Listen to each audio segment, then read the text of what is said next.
Hello students, इस video में हम वर्ण और वर्तनी पढ़ने वाले हैं।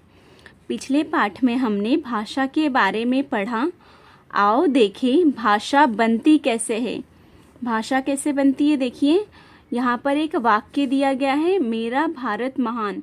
इस वाक्य को अलग अलग किया गया है, वाक्य को शब्दों में अलग अलग किया गया है। देखिए पहला शब्द क्या है इस वाक्य में, मेरा, दूसरा शब्द है भारत और तीसरा शब्द है महान। उसके बाद शब्दों को अक्षरों में अलग अलग किया गया है, अक्षरों में विच्छेद किया गया है, तोड़ा गया है, में और यहाँ पे रा। ऐसे सारे शब्दों को अक्षरों में विच्छेद किया गया है, तोड़ा गया है। और उसके बाद अक्षरों को क्या किया गया है, वर्णों में। देखिए यहाँ पे में है, इसको और छोटा किया गया है। में म पे हलंत है, मतलब म आधा है और ए की मात्रा है तो ए। वर्ण विच्छेद सिखाई थी ना मैं आप लोगों को, मेरे चैनल पे वीडियो है वर्ण विच्छेद का। ऐसे ही यहाँ पे वर्ण का विच्छेद किया गया है, इसको अलग करके दिखाया गया है। इससे छोटा हम इससे नहीं कर सकते हैं, ठीक है। इसलिए वर्ण क्या कहते हैं, हम वर्ण को भाषा की सबसे छोटी इकाई कहते हैं, क्योंकि ये देखिए यहाँ पे वाक्य है, वाक्य को किसमें किया गया है, शब्द में, शब्द को किया गया है वर्ण में, वर्ण को और छोटा किया गया है। यहाँ पर र को हलंत लगा है तो यहाँ पे क्या होगा, र आधा, और ये आ की मात्रा है तो यहाँ पे आ लिखा है। वर्ण विच्छेद किए थे ना हम लोग। देखिए यहाँ भारत शब्द का वर्ण विच्छेद किया गया है, इसको तोड़ा गया है। भ पे हलंत है तो मतलब भ आधा है और आ की मात्रा है, इसलिए यहाँ पर आ लिखा गया है। र जब हम उच्चारण कर रहे हैं तो र में अ की ध्वनि आ रही है, इसलिए र पे हलंत लगाकर यहाँ पर अ की ध्वनि। र में जब र हलंत है प्लस करेंगे अ तो ये पूरा र बनेगा। ऐसे ही यहाँ पर त को भी त पे हलंत है, जब उसमें अ ध्वनि जोड़ेंगे तब ये पूरा त बनेगा। ऐसे ही ये क्या किया गया है, यहाँ पे शब्दों का वर्ण विच्छेद किया गया है, ठीक है। ये शब्दों का जो वर्ण विच्छेद किया गया, इससे छोटा हम इसे नहीं कर सकते, ठीक है। इससे भी छोटा हम इसे नहीं कर सकते, इसलिए वर्ण को भाषा की, ये जो वर्ण है इसे भाषा की सबसे छोटी इकाई कहा जाता है। देखिए यहाँ पे क्या लिखा है, भाषा ध्वनियों से बनती है। भाषा किससे बनती है, ध्वनियों से। भाषा की सबसे छोटी इकाई क्या कहलाती है, वर्ण। ये भाषा है मेरा भारत महान, ठीक है, और इसकी सबसे छोटी इकाई ये है, ये सबसे छोटी इकाई है, इसको इससे भी छोटा नहीं किया जा सकता। वर्णों से शब्द बनते हैं और शब्दों से वाक्य, ये सबसे छोटी इकाई है। इसको जब जोड़ेंगे तो क्या बनेगा, शब्द बनेगा, और शब्द से वाक्य बनता है ना। और वाक्यों को हम अपनी भाषा में प्रयोग करते हैं। वर्णों के बिना भाषा न तो बोली जा सकती है और न लिखी। वर्णों के बिना भाषा न बोली जा सकती और न ही लिखी जा सकती है, ठीक है। यहाँ पे क्या क्या पॉइंट बताया गया है। पहला बताया गया है कि भाषा ध्वनि से बनती है, जो हम बोलते हैं उसी को हम लिखते हैं। भाषा की सबसे छोटी इकाई वर्ण कहलाती है, ठीक है। ये क्या है, वर्ण है, सबसे छोटी इकाई है, इससे छोटा इसे नहीं किया जा सकता है। वर्णों से शब्द बनते हैं, ये सारे वर्णों को जब हम जोड़ देंगे तो शब्द बनेगा, और जब शब्दों को जोड़ेंगे तो क्या बनेगा, वाक्य।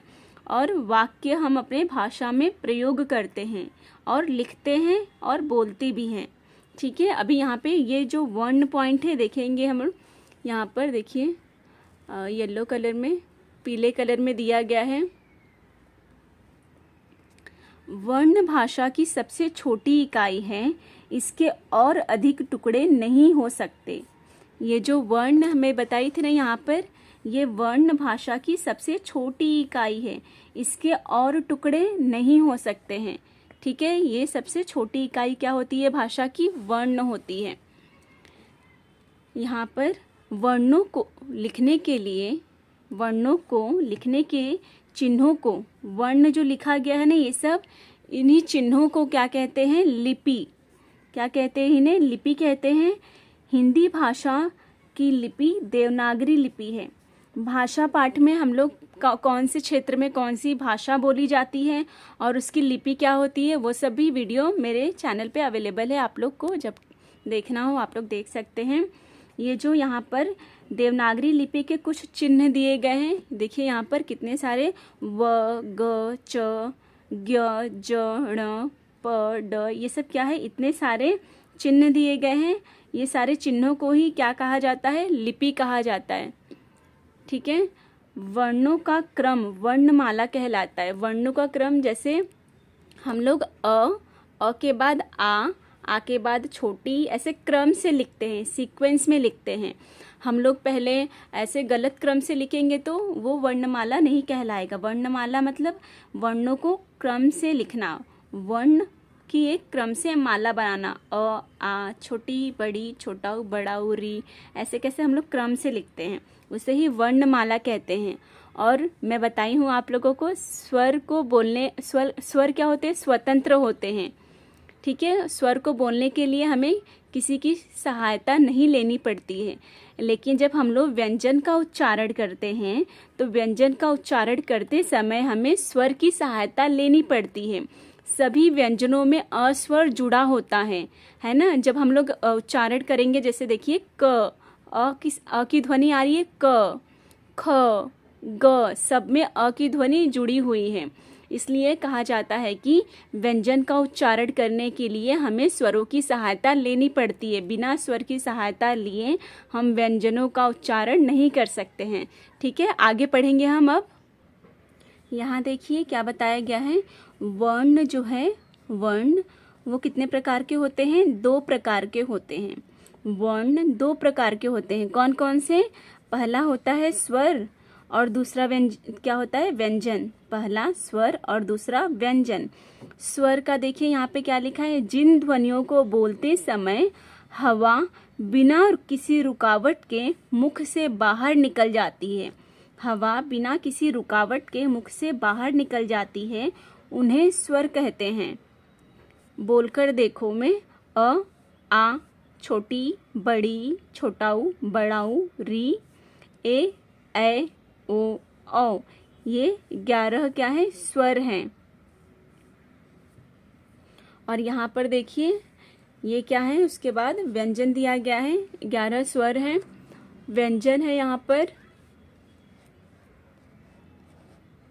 हाँ, जिन ध्वनियों को बोलते समय हवा जीभ, ओठ, दांत आदि को छूते हुए मुख से बाहर आती है, उन्हें व्यंजन कहते हैं। बोलकर देखो यहाँ पर क, ख, ग, घ, अंग, च, छ, ज, झ, ञ, ट, ठ, ड, ढ, ण। और ये दोनों का कब यूज़ करते हैं, प्रयोग करते हैं? शब्द के बीच में, जैसे सड़क, ड़ का यूज़ हुआ, बीच में पढ़ना, ढ़ का यूज़ हुआ, शब्द के बीच में पढ़ना, और इसका सड़क। उसके बाद यहाँ पे त, थ, द, ध, न, प, फ, ब, भ, म, य, र, ल, व, श, षटकोण, स, ह।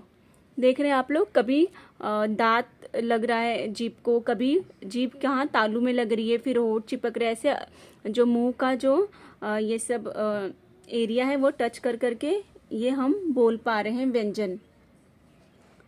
हिंदी की अन्य ध्वनियाँ, यहाँ पे हिंदी की अन्य ध्वनियाँ देखेंगे।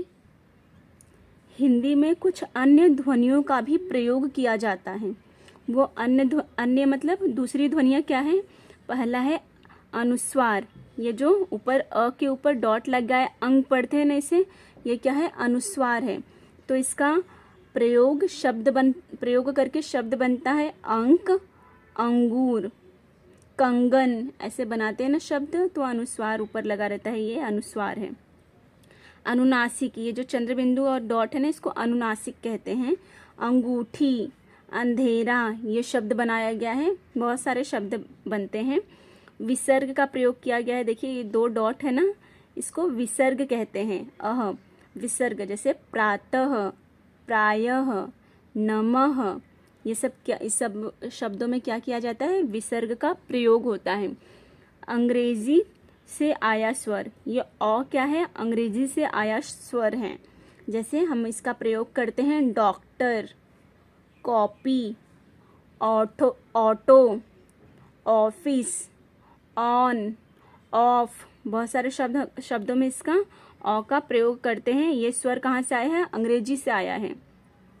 आगत व्यंजन कौन से हैं, देखिए यहाँ पर आगत व्यंजन है ज और फ, जैसे जरूर, जरा, गुफा, काफी, ये सब शब्द बना है आगत व्यंजन का प्रयोग करके। अब इसके बाद हम मात्राएं पढ़ने जा रहे हैं। मात्राएं, व्यंजन वर्णों को स्वर वर्णों की सहायता से बोला जाता है। व्यंजन वर्णों को कैसे बोला जाता है, स्वर वर्णों की सहायता से बोला जाता है। व्यंजन वर्णों के साथ स्वर मात्रा के रूप में लिखे जाते हैं।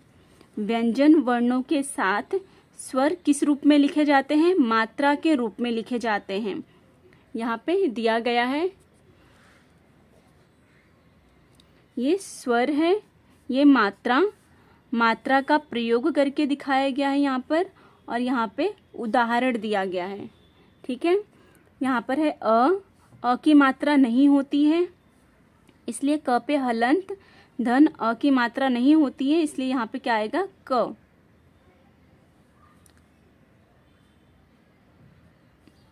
तो यहाँ पे उदाहरण क्या है, कम। फिर आ की मात्रा होती है, फिर क पे हलंत, धन आ की मात्रा, तो क्या हो जाएगा, का, और यहाँ पे हो जाएगा काम। ऐसे ही छोटी की मात्रा यहाँ पे लगा की किन, बड़ी, ये सब क्या है, मात्राएं हैं। ठीक है, और स्वर है यहाँ पर, और यहाँ पे स्वर की मात्राएं दी गई हैं, मात्राओं का प्रयोग करके लिखा गया है यहाँ पर। और यहाँ पर उन मात्राओं का जो मात्राओं से जो, जैसे आ की मात्रा लगा है क पे, तो का बना है, तो का प्रयोग करके शब्द बना है, की का प्रयोग करके शब्द बना है। ऐसे ही बहुत सारे शब्द बन सकते हैं, लेकिन उदाहरण के लिए यहाँ पर एक एक शब्द दिया गया है, तो इसे आप लोग याद रखेंगे। ठीक है, याद करना है इसको, आ की मात्रा कैसी होती है वो सब पहचानना है और याद करना है इसको, कि आ की मात्रा एक खड़ी पाई, स्लीपिंग लाइन और खड़ी पाई। छोटी की मात्रा आगे से लगती है, जैसे गिनती आगे से, किसान, खिलना, ये सब क्या है, आगे से। बड़ी की मात्रा कहाँ से लगती है, पीछे साइड से। ठीक है, जैसे यहाँ पे लगा है कील, और भी बहुत सारे शब्द होते हैं। और यहाँ पे छोटे ऊ की मात्रा और उसका क में प्रयोग करके, और कू बना है तो कू से शब्द लिखा गया है। बड़े ऊ की मात्रा, री की मात्रा, ए की मात्रा में बहुत सारे बच्चे गलती करते हैं। ए पे मात्रा नहीं है, इसका मतलब यहाँ ऐसा नहीं है कि मात्रा नहीं लगेगा। ए की मात्रा ऐसे लिखते, स्लीपिंग लाइन और ऊपर एक मात्रा, और ए की मात्रा में एक मात्रा है, इसका मतलब ये नहीं कि यहाँ पर एक मात्रा आएगा, यहाँ पर स्लीपिंग लाइन, उसके ऊपर 2 मात्रा, ए पर एक मात्रा और ए पर 2 मात्रा लगाते हैं। इसे हमेशा ध्यान में रखिएगा। देखिए क पे जब ए की मात्रा लगा है तो के बन गया है और उसका शब्द में प्रयोग हुआ है केला, और यहाँ पे क पे ए की मात्रा लगा है तो कै बन गया है, और यहाँ पे वाक्य में प्रयोग हुआ है, वाक्य नहीं, शब्द है ये। ठीक है, शब्द है, शब्द में प्रयोग हुआ है कैसा। ओ की मात्रा, औ की मात्रा, और यहाँ पे औ की मात्रा से कॉफ़ी। ठीक है, अब हम पढ़ेंगे संयुक्त व्यंजन। संयुक्त व्यंजन के ऊपर भी मैं अपने चैनल पे वीडियो बनाई हूँ। संयुक्त व्यंजन, ठीक है, संयुक्त का अर्थ, संयुक्त का मतलब है जुड़ा हुआ। संयुक्त का क्या मतलब है, जुड़ा हुआ। जब 2 अलग अलग व्यंजन जुड़कर नया तीसरा व्यंजन बनाते हैं उसे संयुक्त व्यंजन कहते हैं।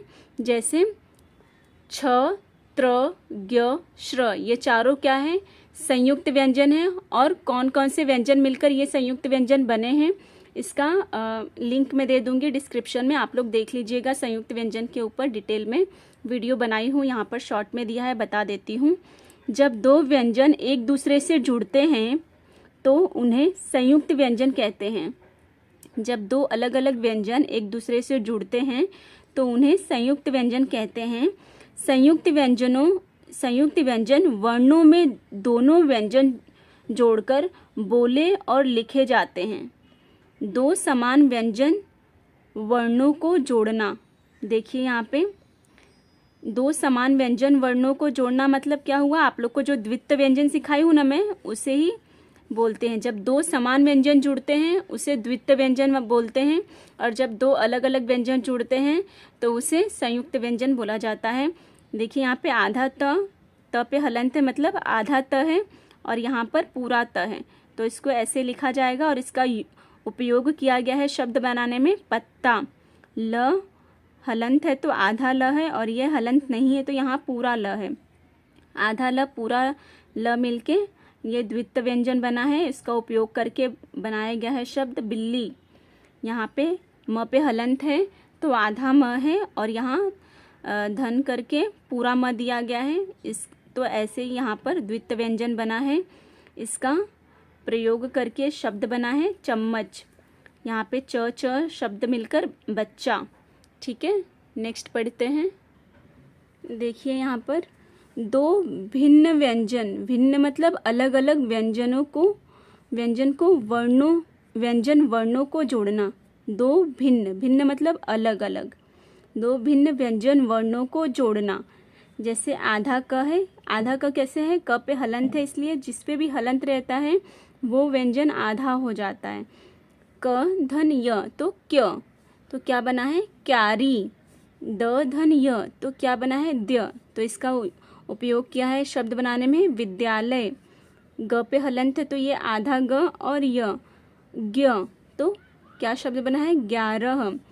च पे हलंत है तो ये है आधा च धन छ, तो इसका ये व्यंजन बना है। इसे संयुक्त व्यंजन कहते हैं क्योंकि ये दोनों अलग अलग व्यंजन हैं, अलग अलग व्यंजन हैं। तो यहाँ पर शब्द बना है मगरमच्छ। कभी कभी व्यंजन वर्णों का मेल होने पर कुछ संयुक्त व्यंजन वर्णों का रूप बदल जाता है। यहाँ पर क्या बताया है कि कभी कभी व्यंजन वर्णों का मेल होने पर क्या होता है, कुछ संयुक्त व्यंजन का, हर संयुक्त, ये भी क्या है, दो अलग अलग व्यंजन है ना, ये भी संयुक्त व्यंजन है। ठीक है, लेकिन कुछ संयुक्त व्यंजन का वर्णों का रूप क्या होता है, कुछ संयुक्त व्यंजन के वर्णों का रूप बदल जाता है। कैसे, यहाँ पर देखिए, जैसे क पे हलंत है धन श, तो क्या व्यंजन संयुक्त व्यंजन बना छ, क्षत्रिय वाला। क्षमा कक्षा। त पे हलंत है धन र, तो क्या संयुक्त व्यंजन बना यहाँ पे त्र से त्रिकोण मित्र। ज पे हलंत है धन ञ, तो क्या संयुक्त व्यंजन बना यहाँ पे ज्ञ, ज्ञानी यज्ञ। श पे हलंत धन र बराबर श्र, तो यहाँ पे बना है श्रम विश्राम। श्र का उपयोग किया गया है, जो संयुक्त व्यंजन है ना उसका उपयोग करके शब्द बनाए गए हैं। यहाँ पर दो व्यंजनों को जोड़ने के नियम, यहाँ पर दो व्यंजनों को जोड़ने के नियम बताए गए हैं, वो पढ़ते हैं हम लोग। दो व्यंजनों को जोड़ने के नियम। खड़ी पाई वाले व्यंजन वर्ण, खड़ी पाई वाले व्यंजन वर्ण जब दूसरे व्यंजन वर्णों से जुड़ते हैं तो उनकी पाई हटा दी जाती है। देखिए एग्जाम्पल यहाँ पर ख, तो इसका खड़ी पाई हटा दिया गया है, तो यहाँ पे शब्द बना है सख्त, सख्त। ध, इसकी खड़ी पाई हटा दी गई है, तो यहाँ पर ध्य व्यंजन बना है, इसका उपयोग करके शब्द बना है ध्यान। च की खड़ी पाई हटा दी गई है तो क्या शब्द बना है मच्छर। ब की खड़ी पाई हटा दी गई है तो अब्बा। म की खड़ी पाई हटा दी गई है तो यहाँ आधा म है। ये सबकी खड़ी पाई हटा दी गई है तो यहाँ पे क्या है आधा हो गया है वो सब। पहला व्यंजन आधा है और दूसरा व्यंजन क्या है पूरा है, तो यहाँ पे अब्बा अम्मा। थ की खड़ी पाई हटा दी गई है, जो आगे के जो भी वर्ण है इन सब की खड़ी पाई हटा दी गई है, तो ये सारे वर्ण क्या हो गए हैं आधा हो गए हैं। और इसका उपयोग किया गया है यहाँ पे पथ्य, विघ्न, प्यारा, रत्न, स्थान। यहाँ पर भी जो भी व्यंजन है आगे के उन सब की खड़ी पाई हटा दी गई है, तो वो सब व्यंजन क्या हो गए हैं, आधा। और इसका उपयोग किया गया है बग्गी, अन्न, ज्वार, सभ्य, भव्य। ऐसे बिना पाई वाले वर्ण छ, ट, ठ, ड, ढ, द और ह के नीचे हलंत का चिन्ह। हलंत का चिन्ह कैसा होता है, ऐसे, हाँ, तिरछी लाइन ऐसे बनाते हैं, उसको हलंत का चिन्ह कहा जाता है। हलंत का चिन्ह लगा दिया जाता है। ये सारे वर्णों में क्या किया जाता है, ये सब बिना पाई वाले वर्ण है ना, इसलिए इसके नीचे हलंत का चिन्ह लगा दिया जाता है। जैसे देखिए यहाँ पे एग्जाम्पल दिया गया है, ट के नीचे हलंत का चिन्ह लगा दिया गया है, धन ठ, तो यहाँ पे शब्द बना है चिट्ठी। द के नीचे हलंत का चिन्ह है, धन य, विद्यालय। ड के नीचे हलंत का चिन्ह है, धन ड, अड्डा। ह के नीचे हलंत का चिन्ह है और म, तो ब्राह्मण। क और फ की सूंड छोटी कर दी जाती है। कैसे, देखिए यहाँ पे क और ख की सूंड क्या की कर दी जाती है, छोटी कर दी जाती है। यहाँ पे मक्खन शब्द बना है, क के नीचे हलंत है, तो क क्या है, आधा है, और ख पूरा है, तो दोनों मिलाकर क्या शब्द बना है, मक्खन। क पे हलंत है तो क आधा है, और ये वाला क पे हलंत नहीं है ना, इसलिए ये पूरा है, तो यहाँ पे क्या शब्द बना है, चक्की। फ पे हलंत तो आधा, और त पूरा है तो दफ्तर, और ये आधा पूरा मिलके क्या बना है, गफ्फार। उसके बाद र से बनने वाले संयुक्त व्यंजन अलग अलग रूप के होते हैं। जैसे देखिए यहाँ पर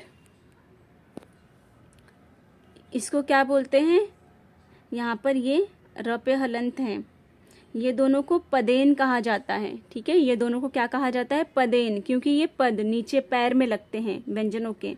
और इसको रेफ कहा जाता है, ये शब्द के ऊपर लगता है, और ये दोनों क्या होता है, जो वर्ण रहता है उसके नीचे लगता है। देखिए इसका यूज़ करके, उपयोग करके भी दिखाया गया है। ये रेफ कहा जाता है, ये दोनों को पदेन कहा जाता है। र पे हलंत धन म है तो धर्म। ठीक है, र पे हलंत धन व है तो पर्व। दोनों पे रेफ का प्रयोग किया गया है, धर्म, पर्व। सर्प, गर्म, नर्म, ये सारे शब्दों पर इस रेफ का प्रयोग किया जाता है। ये दोनों पदेन हैं। इसका उपयोग कैसे किया गया है, क पे हलंत धन र है तो चक्र, क के नीचे लगा है चक्र, और ये भ पे हलंत धन र है तो भ्रम। ठीक है, चक्र, भ्रम, क्रम, है ना, ये सब ग्रह, सम्राट। ठीक है, ये सब में नीचे ये पदेन लगा रहता है। उसके बाद जहाँ पे गोल रहता है नीचे, ठीक है, जैसे ट पे हलंत धन र तो राष्ट्र, राष्ट्र, और ये ड पे हलंत धन र तो ड्रम। ठीक है, राष्ट्र, ड्रम, ट्रक, ये सब ऐसे शब्द पदेन का ये चिन्ह लगाकर बनाते हैं। इसके बाद हम वर्तनी पढ़ने वाले हैं। यहाँ पर वर्तनी के बारे में बताया गया है। वर्तनी हिंदी में हम जैसा बोलते हैं वैसा ही लिखते हैं। शब्द जिन वर्णों से बना होता है, शब्द जिन वर्णों से बना होता है वही उसकी वर्तनी होती है। ठीक है, शब्द जिन वर्णों से बना होता है वही उसकी वर्तनी होती है। चित्र पहचानो और शब्द लिखो। ये क्या है, पुस्तक। ये शब्द, ये किसका चित्र है, मच्छर, गुब्बारा, बर्तन, धनुष, ढक्कन। ठीक है, धनुष, धनुष, ढक्कन। उसके बाद यहाँ नीचे बताया गया है, देखिए, स्वर और व्यंजन वर्णों को बोलने के क्रम में लिखकर शुद्ध वर्तनी लिखी जा सकती है। स्वर और व्यंजन वर्णों को बोलने के क्रम में लिखकर शुद्ध वर्तनी लिखी जा सकती है। जैसे घ के नीचे हलंत, धन ओ, धन ड़, धन आ, तो क्या बना इसका शब्द? घोड़ा। ठीक है, इसकी वर्तनी लिखी गई है घोड़ा, क्रम में लिखा गया है वर्णों को।